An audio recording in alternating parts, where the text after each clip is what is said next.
ॐ स्थापकाय च धर्मस्य सर्वधर्मस्वरूपिणे अवतारवरिष्ठाय रामकृष्णाय ते नमः। तो हम लोग राजयोग का पाठ कर रहे थे। हमने देखा कल 3 मेजर टॉपिक हमने कल तक कवर किए थे और आकाश और प्राण ये स्वामी जी किस तरह से समझाते हैं, उसके बाद में सुपर पावर्स क्या होते हैं वो स्वामी जी ने समझाया, और उसके बाद में था अति चेतन या तो super conscious level of mind, जहाँ पे जाकर के हम लोग समाधि में विराजित होते हैं। तो ये 3 मेजर टॉपिक स्वामी जी ने कल हमको समझाए थे। अभी आज हम थोड़ा सा आगे पढ़ते हैं स्वामी जी के राजयोग में। राजयोग पुस्तक का तृतीय चैप्टर है, चैप्टर का नाम है प्राण। अभी स्वामी जी क्या कहते हैं, ये जो टॉपिक है इसका नाम मैंने दिया है अद्वैत। ये सब मेरे खुद के दिए हुए नाम है, स्वामी जी ने नहीं, किंतु मैंने देखा कि जिस तरह से स्वामी जी इस टॉपिक को डेवलप करते हैं तो उस हिसाब से मुझे ये नाम ठीक लगा। तो अभी ये जो एक पूरा पैराग्राफ आपको दिख रहा है स्क्रीन के ऊपर में, ये एक थोड़ा सा टेक्निकल डिस्कशन है, इसको हम देख लेते हैं। स्वामी जी क्या कहते हैं, in this universe there is one continuous substance on every plane of existence. यहाँ पे इस जगत में जितने भी लोक हैं उस सभी लोक में सिर्फ एक ही जीवन है, एक ही पदार्थ है जो कि विभिन्न चीज़ों को बनाते हैं।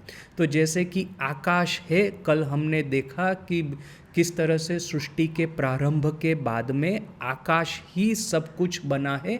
आकाश अपने से बड़ा सूक्ष्म होता है, उसको आप नहीं आँखों से देख सकते हैं, नहीं हाथों से स्पर्श कर सकते हैं, किंतु फिर भी यही सूक्ष्म आकाश परिवर्तित होकर के ये स्थूल जगत बना है।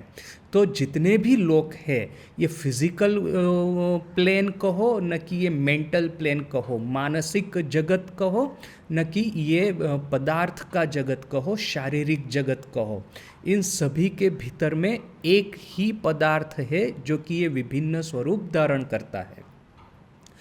Physically, this universe is one. There is no difference between the sun and you. पदार्थ की दृष्टि से ये जगत एक ही है। सूरज और मनुष्य देह हमारे बीच में कोई भी फर्क नहीं है। आप प्रश्न करेंगे कि अरे सूरज इतना बड़ा है जिसके सामने पृथ्वी एक छोटी सी एक तिनके की माफिक दिखती है, उसमें हम तो उससे भी छोटे, तो हम में और सूरज में कहाँ पे सिमिलैरिटी है? तो सिमिलैरिटी है कि अभी जैसे देखिए एक उदाहरण है ईंट का। यही तो ईंट है जिसको कि आप एक कुटिया बनाते हैं, और वही ईंट से तो अब जैसे कि अभी इंडिया का नया पार्लियामेंट बिल्डिंग बना, उसका उद्घाटन हुआ था, तो वही ईंट है जो कि एक गरीब की कुटिया भी बनाती है और एक बहुत बड़ा एक महल भी बनाती है। तो आप ईंट को किस तरह से सजाते हैं उसके ऊपर में डिपेंड करता है कि किस तरह का स्ट्रक्चर बनेगा, किंतु इन दोनों के पीछे में ईंट तो एक ही है। तो वैसे ही ये इलेक्ट्रॉन, प्रोटॉन और न्यूट्रॉन, ये जो फिजिकल जो एटॉमिक स्ट्रक्चर है वो तो सभी के भीतर में एक ही है। वो आप एक तरह से सजाएंगे तो मनुष्य का देह बनेगा, दूसरी तरह से सजाएंगे तो पशु पंखी बनेंगे, तीसरी तरह सजाएंगे तो सूरज, चांद, सितारे बनेंगे। The scientist will tell you it is only a fiction to say the contrary. एक वैज्ञानिक कहेगा कि आप यदि ये कहेंगे कि सूरज मनुष्य से बिल्कुल भिन्न है तो ये गलत होगा, क्योंकि ये बात सिर्फ अपना योग और वेदांत ही नहीं कह रहा, मॉडर्न साइंस भी इसके ऊपर में एग्री होता है। There is no real difference between the table and me. The table is one point in the mass of matter and I another point. ये जो टेबल है और ये मैं हूँ, स्वामी जी अपनी ओर इशारा करके कहते हैं, हम दोनों में कोई फर्क नहीं है। ये पदार्थ की एक तरह की रचना से टेबल बना है, दूसरी तरह की रचना से मैं बना हूँ। Each form represents as it were one whirlpool in the infinite ocean of matter of which not one is constant. ये पदार्थ का महासमुद्र है, उसमें जितने भी नाम रूप आपको दिखते हैं, मनुष्य शरीर दिखेगा, न कि ये आश्रम का मंदिर दिखेगा, न कि ये दक्षिणेश्वर का मंदिर दिखेगा, न कि ये कितने भी पेड़ पौधे जो कुछ भी दिखेंगे, ये अनंत पदार्थ के समुद्र में हम लोग एक छोटे छोटे एक व्हर्लपूल मात्र है। एक व्हर्लपूल सतत गोल गोल घूमता रहता है, सतत अपनी जगह बदलता रहता है, लगता तो है डायनेमिक, किंतु बना है वही तो समुंदर के पानी का ही, वही समुंदर का पानी ही गोल गोल घूम करके ये व्हर्लपूल की रचना करता है। Turning around, just as in a rushing stream there may be millions and millions of whirlpools, the water in each of which is different every moment, turning round and round for a few seconds and then passing out, replaced by a fresh quantity. So the whole universe is one constantly changing mass of matter in which all forms of existence are so many whirlpools. अभी ये जो Whirlpool है यानी कि पानी के भीतर में जो चक्रावात बनता है वो आपको दिखता तो है कि एक जगह पे खड़ा है या तो फिर आसपास में घूम रहा है, किंतु देखेंगे पानी सतत आ रहा है उसके भीतर में से और सतत जा रहा है। ये व्हर्लपूल शायद एक दिखेगा इंडिविजुअल, किंतु व्हर्लपूल बनाने वाला जो पानी है सतत चेंज होता रहता है, सतत सर्कुलेट होता रहता है। एक कोने में से प्रवेश करेगा, गोल गोल घूमेगा और दूसरे कॉर्नर में से निकल जाएगा। तो वो व्हर्लपूल का पानी जैसे सतत बदलता रहता है, तो वैसे ही ये जो अपना यूनिवर्स है उसमें जो अभी जैसे कि मेरा देह है, देखिए कि मेरे देह के भीतर में कंटिन्यूअस जो कोश होते हैं, जीव कोश, वो कंटिन्यूअस उसका जन्म भी होता है, मृत्यु भी होता है। पेड़ को देखिए, पेड़ के नए नए पत्ते आते ही जाते हैं और फिर पुराने पत्ते वो झड़ करके पेड़ के ऊपर में से वो अपने सूख करके पेड़ के ऊपर में से गिर जाते हैं। पेड़ सतत बढ़ता रहता है, कभी कभी एक ब्रांच टूट जाएगी तो दूसरी ब्रांच खड़ी होगी। यानी कि पेड़ के भीतर के जो एटम्स है, मॉलिक्यूल्स जो है, न्यूट्रॉन, प्रोटॉन और इलेक्ट्रॉन, वो भी कंटिन्यूअस नहीं रहते, एक जाएगा तो दूसरा आएगा।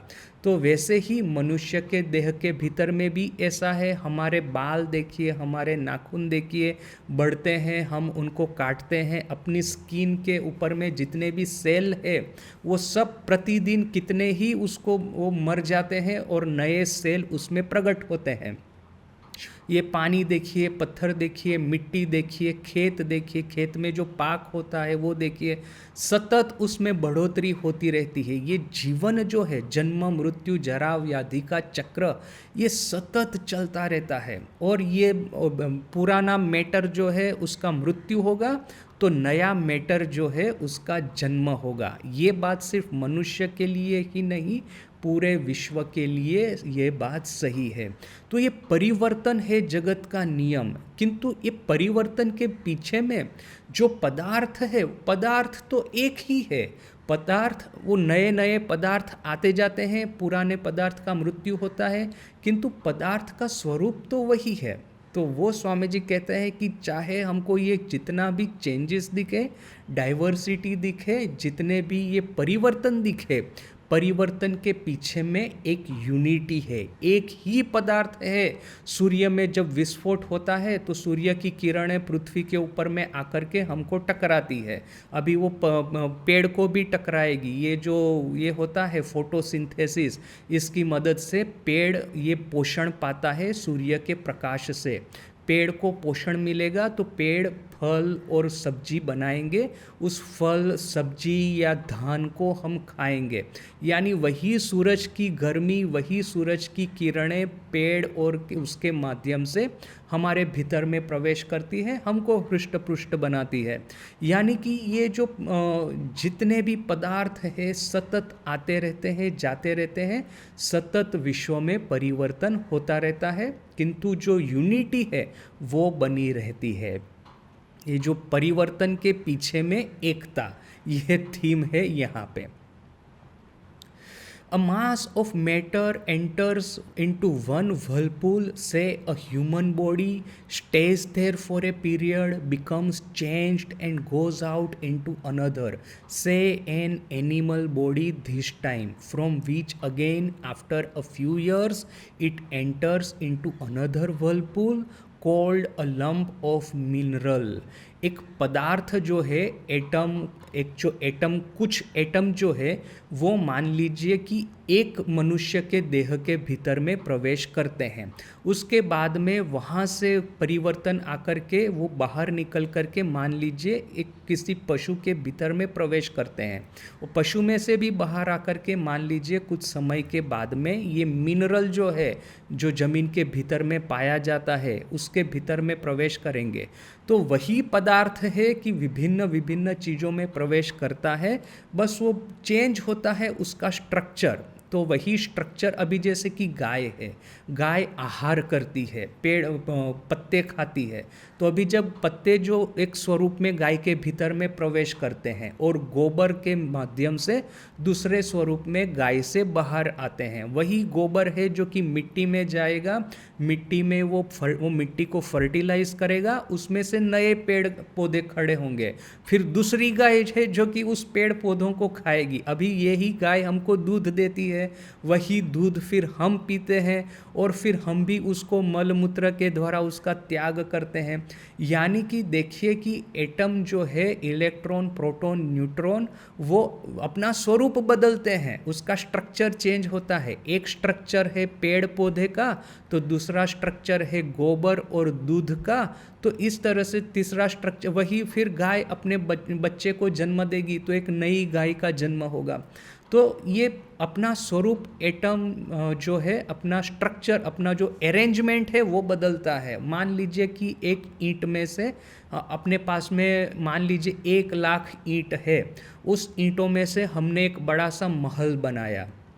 अभी मान लीजिए कि अभी ऐसा समय आया कि महल को तोड़ दो और वही ईंटों से 10-15 एक कुटिया बना दो यहाँ पे। तो महल को तोड़ दिया, उसमें से ईंटें ले ली और उसी ईंटों में से पूरा एक कॉलोनी बना दिया गरीब लोगों के लिए रहने के लिए। अभी ईंट तो वही है, उसका स्वरूप मात्र परिवर्तन हुआ है। वो महल के स्वरूप में अरेंज की गई थी, अभी वो कुटिया के स्वरूप में अरेंज की गई है।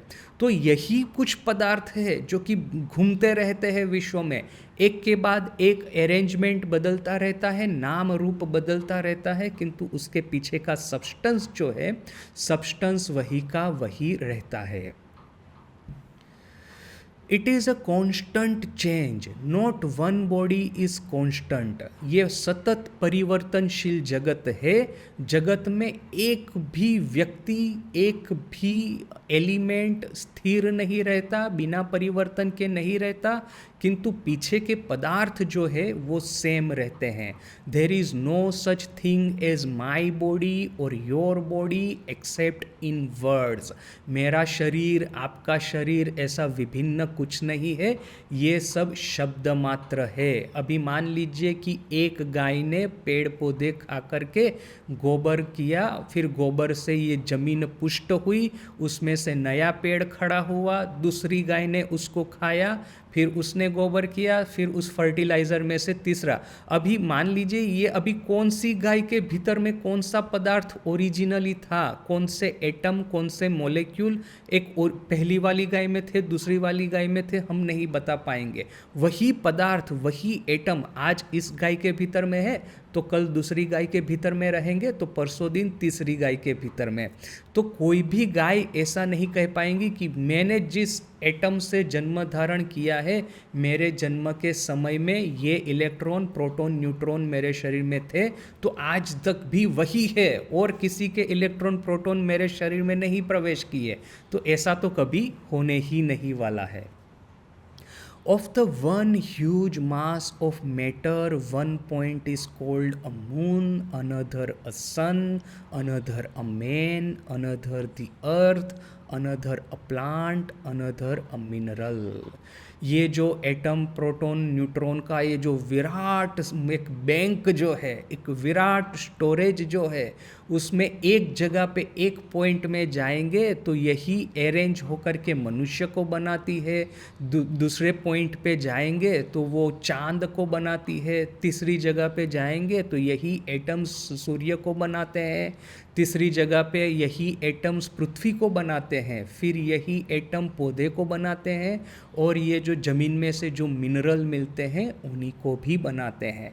यानी कि साइंस में ये यूनिटी बड़ी ही परफेक्टली एस्टैब्लिश हो चुकी है। ये जगत के जो बिल्डिंग ब्लॉक्स जो है, इस विश्व ब्रह्मांड की जो ईंट है जिसमें से ये पूरे विश्व ब्रह्मांड का निर्माण हुआ है, विश्वकर्मा ने जो किया है इस ब्रह्मांड का निर्माण, विश्वकर्मा के पास में एक ही टाइप का ईंट है। ऐसा नहीं है कि गरीब की कुटिया वो एक तरह की ईंट से बनाएगा तो वो अमीर का महल दूसरे तरह की ईंट से बनाएगा। एक तरह के एटम, इलेक्ट्रॉन, प्रोटॉन और न्यूट्रॉन से मनुष्य बनाएगा तो दूसरे तरह के इलेक्ट्रॉन, प्रोटॉन, न्यूट्रॉन से वो गाय बनाएगा। ऐसा नहीं है। बिल्डिंग ब्लॉक्स कहो, न कि ईंट कहो, न कि एटम कहो, न कि ये सब एटॉमिक पार्टिकल कहो, वो एक ही है। बस उसी का विभिन्न विभिन्न तरह का अरेंजमेंट हमको ये विभिन्न तरह के पदार्थों के रूप में दिखता है। Not one is constant but everything is changing, matter eternally concerting, concreting and disintegrating. सतत, किंतु ये पदार्थ एक ही है, किंतु ये जन्म मृत्यु जरा व्याधि का प्रवाह तो सतत ही चलता रहेगा। जो आज मेरे शरीर में एटम है, इलेक्ट्रॉन, प्रोटॉन और न्यूट्रॉन, कल मेरा मृत्यु हुआ, यदि मुझे जला दिया गया या तो फिर मुझे यदि जमीन में गाड़ दिया गया, तो यही तो फिर वो विघटित होकर के या तो फिर एशी से राख के भीतर में परिवर्तित होंगे, और वही राख आसपास में गिरेगी और जमीन के भीतर में मिल जाएगी। जमीन में भीतर में जाकर के वो या तो फिर किसी मिनरल का स्वरूप धारण करेगी, या तो मिट्टी फिर वो बह करके पानी में चली जाएगी तो पानी में जाकर के मिल जाएगी। यानी कि मेरा जो देह है मेरी मृत्यु के बाद में विघटित होकर के और कोई स्वरूप धारण करेगा। तो ये सतत ये जो प्रवाह है जन्म मृत्यु जरा व्याधि का, ये घटन विघटन का, वो प्रवाह चलता ही रहता है। और ये जो एटम्स जो है एक स्वरूप में से दूसरे स्वरूप में सतत परिवर्तित होते ही रहते हैं। So it is with the mind. अभी मान लीजिए कि पदार्थ जितने भी है, शारीरिक भौतिक पदार्थ, इसके बारे में तो हमने बात की, किंतु मन क्या है, मन के जो विचार है वो क्या है। मन के विचार तो कोई एटम से नहीं बने, इलेक्ट्रॉन, प्रोटॉन, न्यूट्रॉन से नहीं बने हैं। मन के विचार तो मानसिक जगत में रहते हैं। ये जो जिस तरह से एक शारीरिक जगत है, तो वैसे ही मन के विचारों का एक मानसिक जगत है। तो मानसिक जगत में क्या है, कभी मैं खुश होता हूँ तो कभी मैं दुखी होता हूँ, कभी मैं हंसता हूँ तो कभी मैं रोता हूँ, कभी मैं किसी के साथ में मित्रता करता हूँ तो कभी मैं किसी के साथ में दुश्मनावट करता हूँ, कभी मैं पढ़ाई लिखाई पे ध्यान देता हूँ तो कभी मैं अपने मित्रों के साथ में घूमने फिरने के लिए जाता हूँ, कभी मैं किसी के बारे में अच्छा विचार कर रहा हूँ तो कभी मैं किसी के बारे में बुरा विचार कर रहा हूँ। ये जो मेरे विचार है, मेरी इमोशंस है, मेरी फीलिंग्स जो है, ये सब कौन से जगत में, इसके भीतर में क्या यूनिटी है कि इसके भीतर में विघटन है। तो स्वामी जी कहते हैं कि जो मैटर, जो पदार्थ इलेक्ट्रॉन, प्रोटॉन और न्यूट्रॉन के रूप में हमको शारीरिक जगत में दिखते हैं, भौतिक जगत में दिखते हैं, तो वही पदार्थ ईथर का स्वरूप धारण करते हैं मन के भीतर में। So it is with the mind, matter is represented by the ether. When the action of prana is most subtle, this very ether in the finer state of vibration will represent the mind, and there it will be still one unbroken mass. Swami ji यहाँ पे ether नाम के एक पदार्थ के बारे में बताते हैं। ये 19वीं सदी में ईथर के बारे में ऐसा कहा जाता था कि ये पूरा जो ब्रह्मांड है वो ईथर का ओशन है। जैसे कि ये ज़मीन पे हम पृथ्वी पे एक समुंदर देखते हैं, तो समुंदर के भीतर में जैसे कैसे एक के बाद एक नौकाएं तैरती रहती है, तो उस समय के वैज्ञानिक सोचते थे कि ये जो चांद जो आकाश में खड़ा है, ये पृथ्वी भी, ये चांद के पृथ्वी भी आकाश में खड़ी है और ये चांद पृथ्वी की ओर चारों ओर घूम रहा है, तो ये गिर क्यों नहीं जाते? चारों ओर अवकाश है। पृथ्वी पे तो हम देखते हैं कि यदि आपने हवा में एक चीज़ को खड़ा रखा अपने हाथ से, फिर उसको जैसे ही आपने छोड़ दिया फटाक करके ज़मीन पे गिर जाएगी। तो आकाश में ऐसा क्यों नहीं होता? ये पृथ्वी है, चांद है, सितारे हवा में तैरते कैसे रहते हैं आकाश में? तो उन्होंने अनुमान किया कि जैसे पृथ्वी पे पानी का समुंदर है, तो वैसे ही अवकाश में ब्रह्मांड में ईथर रूपी एक समुद्र है। इस ईथर रूपी समुद्र में सब कुछ तैरता रहता है।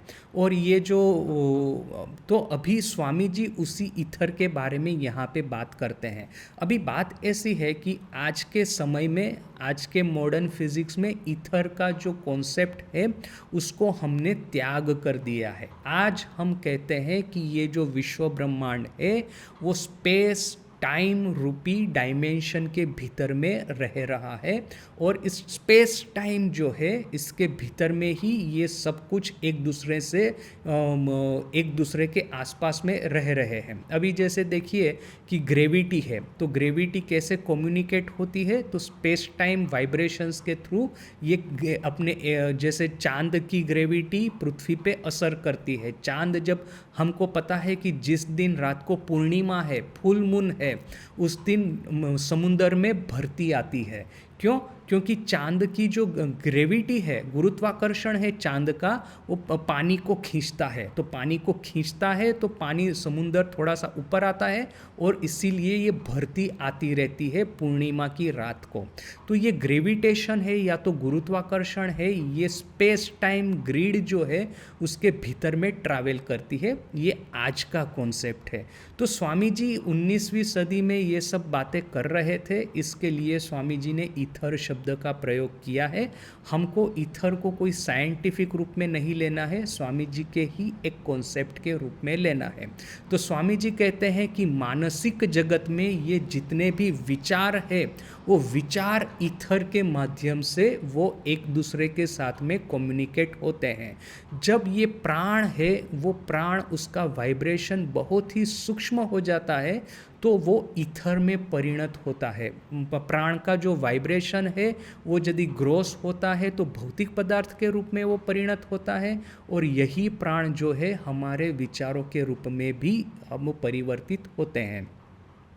will represent mind and there it will still be one unbroken mass। हम लोग मान लीजिए कि ईथर शब्द का प्रयोग न करें, प्राण को ही पकड़े रखे, तो देखेंगे कि आकाश और प्राण जिस तरह से भौतिक शरीर को बनाते हैं, वैसे ही यही आकाश, यही प्राण जो है हमारे मन को, हमारे मन के विचारों को बनाता है। Sometimes certain drugs have the power to take us while as yet in the senses to that condition। कोई ड्रग्स होती है, जैसे कि ये हेरोइन है, चरस है, गांजा है, ये अल्कोहल है, ये सब पीने से, इसका सेवन करने से हमारा मन के भीतर में एक तरह की विकृति खड़ी होती है। कभी कभी ऐसा भी लगता है कि समाधि की भी स्थिति प्राप्त हो गई हो। ये जो तंत्र विद्या में वो कारणवारी का पान करना, ये इसीलिए ये सब इसका इतना प्रचलन है कि आप जब ध्यान करके अपने मन को कहाँ पे वो आध्यात्मिक ऊंचाई पे ले जाएंगे, थोड़ा सा डिफ़िकल्ट होता है। तो थोड़ा सा कारणवारी पान कर दे, थोड़ा सा गांजा खा ले, थोड़ा सा चरस खा ले, तो क्या होगा कि ये जो धूम्रपान कर ले तो ऑटोमेटिक मन जो है सूक्ष्म होकर के धीरे धीरे करके अपनी जगत की ये जितनी भी चिंताएं हैं उससे तो मुक्त हो जाएगा तो तक कहीं जा कर के मैं थोड़ा सा जप ध्यान आसानी से कर पाऊंगा। जब भी जप ध्यान करने को बैठते हैं तो प्रॉब्लम यही होता है कि बाकी सब चीज़ों का आकर्षण इतना स्ट्रांग होता है, पूरा जगत हमको अपनी आध्यात्मिक साधना से विच्युत करने के लिए बैठा है। जैसे ही आंख बंद करूंगा दुनिया भर का कचरा मेरे सर के भीतर में आकर के खड़ा हो जाएगा। उसको काउंटर करना है, तो वो काउंटर करते करते ही तो मेरी सब एनर्जी व्यस्त नष्ट हो जाती है। मैं कहाँ जब ध्यान करने वाला हूँ। तो ये जो सब पदार्थ है उसका सेवन इसलिए किया जाता है कि थोड़ा सा कारणवारी अर्थात कि शराब पान, ये तंत्र साधना में उसको कारणवारी कहते हैं। तो सोमरस है, जैसे कि देवता लोग सोमरस पान किया करते थे, जैसे कि धूम्रपान है। ये सब करने से, ये गांजा है, ये गांजा का सेवन करने से क्या होता है, मन जो है थोड़ा सा मुक्त हो जाता है ये सब बाहर की चिंता से। तो फिर ये मुक्त मन को लेकर के हम ऑटोमेटिक धीरे धीरे करके उसको कॉन्सेंट्रेट कर सकते हैं, उसको सबलाइम कर सकते हैं। ओनली प्रॉब्लम ये है कि ये सब जो सेवन जो है उसकी बैड हैबिट कभी कभी पड़ जाती है। जैसे कि ठाकुर ने कहा था कि वो अचलानंद है एक तांत्रिक, उसी को मैंने सिर्फ देखा कि कारणवारी पान करके वो स्थिर बैठ करके जप करता है। बाकी उसके साथ में जितने भी तंत्र साधक थे वे लोग जैसे ही शराब पान किया उसके बाद में स्वच्छंद आचरण करना शुरू कर दिया। तो ये सब जो पदार्थ होते हैं ये सब का डेंजर ये सब वही है। Many of you may remember the celebrated experience of Sir Humphrey Davy when the laughing gas overpowered him, how during the lecture he remained motionless, stupefied, and after that he said that the whole universe was made up of ideas. आप सभी लोगों ने Humphry Davy के बारे में सुना होगा। Laughing gas बोल करके वो एक आता है, उसका जैसे ही सेवन किया वैसे ही उनका मन एक सूक्ष्म राज्य में अवस्थित हो गया और उन्होंने देखा कि ये पूरा जगत विचारों का बना हुआ है, आइडियाज़ का बना हुआ है।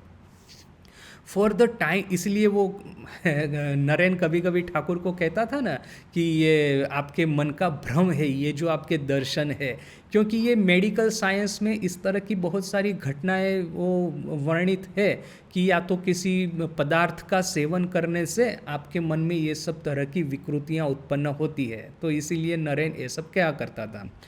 For the time being, as it were, the gross vibrations had ceased and only the subtle vibrations which he called ideas were present to him.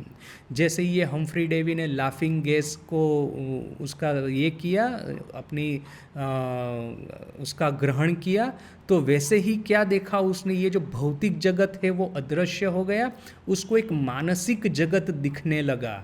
He could only see the subtle vibrations around him. वो अपने आसपास में सूक्ष्म vibration ही देख पा रहे थे। Everything had become thought. The whole universe was an ocean of thought. He and everyone else had become little thought whirlpools. ये पूरा जगत जो है अपने सूक्ष्म स्वरूप में इनको दिखाई देने लगा था। मनुष्य है तो मनुष्य की जगह, मनुष्य के जो विचार है, देखिए कि हमारे भीतर में तो विभिन्न तरह के विचार होते हैं, तो ये विचार जो है धीरे धीरे करके अपना कैरेक्टर का रूप धारण करते हैं। यदि हम अच्छे विचार करेंगे तो अपना सात्विक कैरेक्टर होगा, सब समय अपने विचार कार्यरत रहेंगे तो अपना एक राजसिक कैरेक्टर होगा, और यदि सब समय नेगेटिव विचार करते रहेंगे तो अपना तामसिक कैरेक्टर हो जाएगा। तो ये जो हम्फ्री डेवी है, कुछ क्षण के लिए लोगों का ये जो सूक्ष्म स्वरूप है, ये तामसिक है न कि ये राजसिक है न कि ये सात्विक है, ऐसा सब देखने का उन्होंने शुरू कर दिया होगा। अभी मैं ये अनुमान करके कह रहा हूँ क्योंकि स्वामी जी तो यहाँ पे सिर्फ इतना ही लिखते हैं कि उनको मनुष्य की जगह मनुष्य का आइडिया दिखने लगा था। तो अभी मनुष्य का आइडिया या तो मनुष्य के विचार क्या है अल्टीमेटली, ये ऐसा तो पॉसिबल नहीं है कि मैं जो सोच रहा हूँ वो आप देख पाए। माइंड रीडिंग जिसको कहते हैं, माइंड रीडिंग जैसा कुछ होता नहीं है, किंतु एटलीस्ट कैरेक्टर रीडिंग तो संभव है। आजकल कोई भी एक पॉलिटिशियन होता है, पॉलिटिशियन लोगों को क्या है ना, बहुत सारे लोगों के साथ में डील करना होता है, तो ये पॉलिटिशियन लोगों को दूसरों का कैरेक्टर समझ लेने में ज़्यादा देरी नहीं लगती। ये किस तरह का आदमी है, इसको आप डरा धमका करके काम कर सकते हैं, न कि फिर इसकी आप प्रशंसा करके आप इसका काम निकाल सकते हैं इसके पास से, न कि क्या है, किस तरह का इसका कैरेक्टर है। किसी किसी का वीक कैरेक्टर है तो उसके पास में काम निकालने के लिए उसको धमक दे दो, वो आदमी चुपचाप आपका काम कर देगा। किसी किसी का स्ट्रॉन्ग कैरेक्टर है तो वो धमक से नहीं मानेगा, किंतु उसका भीतर में वो लोभ लालसा भी है, तो उसकी थोड़ी सी प्रशंसा कर दो तो प्रशंसा से वो फूल करके, वो गर्वित होकर के आपका काम कर देगा। किसी किसी का कैरेक्टर भी स्ट्रॉन्ग है और वो लोभ में भी नहीं पड़ता है, तो फिर उसको देखना थोड़ा सा मुश्किल है कि इस तरह के आदमी से कैसे काम करवाए। तो पॉलिटिशियन लोगों के पास में ये कैरेक्टर समझने की बड़ी ही ज़बरदस्त क्षमता होती है। जो जितने ही बड़े पावरफुल या तो फिर ये प्रोमिनेंट पॉलिटिशियन होते हैं, उनकी ये मनुष्य के स्वभाव को परख लेने की क्षमता उतनी ही स्ट्रांग होती है। तो यहाँ पे मुझे लगता है कि कुछ क्षण के लिए हम्फ्री डेवी ने लोगों का चरित्र कैसा है वो देखने का उनको मौका मिला होगा। Thus, even in the universe of thought we find unity। इस तरह से हम जो विचारों का ये जो जगत है उसके भीतर में भी हमको ऐक्य दिख रहा है, ऐक्य दिखता है। And at last when we get, अच्छा ये जो विचारों का जगत में ऐक्य दिखना, ये जैसे हमने देखा ना कि भौतिक जगत में हमको यूनिटी दिखती है, तो भौतिक जगत में यूनिफाइंग फैक्टर क्या है, तो इलेक्ट्रॉन, प्रोटॉन और न्यूट्रॉन। इसके बाद में भी बहुत सारे पार्टिकल्स है, एटॉमिक, सब एटॉमिक पार्टिकल्स है, किंतु साइंटिस्ट लोग कहते हैं कि ये जितने भी सब एटॉमिक पार्टिकल्स भी है वे लोग फिर क्वार्क के बने हैं, न कि फिर ये स्ट्रिंग के बने हैं। यानी जो बेसिक बिल्डिंग ब्लॉक जो है जगत में वो तो एक ही तरह का होता है। और फिर ये मैटर भी तो एनर्जी में कन्वर्टिबल है, वो E=mc²। यानी कि भौतिक जगत में तो यूनिटी बड़ा ही स्पष्ट रूप से हमने एस्टैब्लिश कर दी है। मानसिक जगत में यूनिटी को कैसे एस्टैब्लिश करें, तो देखेंगे कि सभी का जो स्वभाव है ना, ये सत्व, रजस और तमस, इन्हीं के माध्यम से सभी का कैरेक्टर बनता है। कोई भी ऐसा नहीं होगा ये सत्व, रजस और तमस के अलावा और हाँ, उसके परे एक है अवस्था जिसको हम तुरीय अवस्था कहते हैं, किंतु ये तुरीय अवस्था को भी ले लीजिए तो ये एक यूनिटी हो गया मानसिक जगत में। ये सत्व, रजस, तमस और तुरीय अवस्था, या तो फिर ये त्रिगुणातीत अवस्था, ये जो चार अवस्थाएं हैं इसी चार अवस्थाओं से, चार गुणों से सभी का कैरेक्टर, सभी का मन बना हुआ है। तो जैसे ही ये इलेक्ट्रॉन, प्रोटॉन, न्यूट्रॉन से पूरा जगत बना है, तो वैसे ही ये सत्व, रजस और तमस से पूरे सभी के मन बने हैं। तो शरीर भी एक ही तरह के पदार्थ से सभी के बने हैं, और ये मन भी जो है सभी के एक ही तरह के गुण से बने हैं। तो अपने मन में गुणों की यूनिटी है, गुणों का ऐक्य है, और शारीरिक जगत में, भौतिक जगत में पदार्थ का ऐक्य है।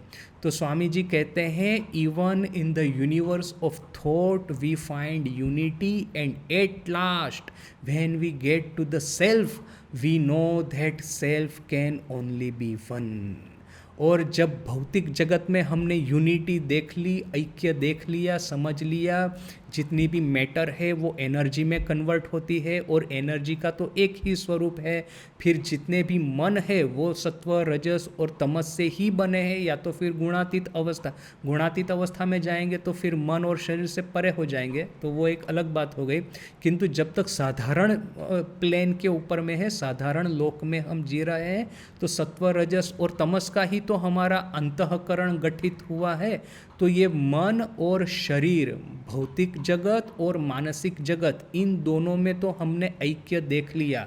अभी इन दोनों के परे जाते हैं शरीर और मन के, तो आती है आत्मन हमारे भीतर में, और आत्मन का ऐक्य तो हमने ऑलरेडी ज्ञान योग में देख ही लिया है।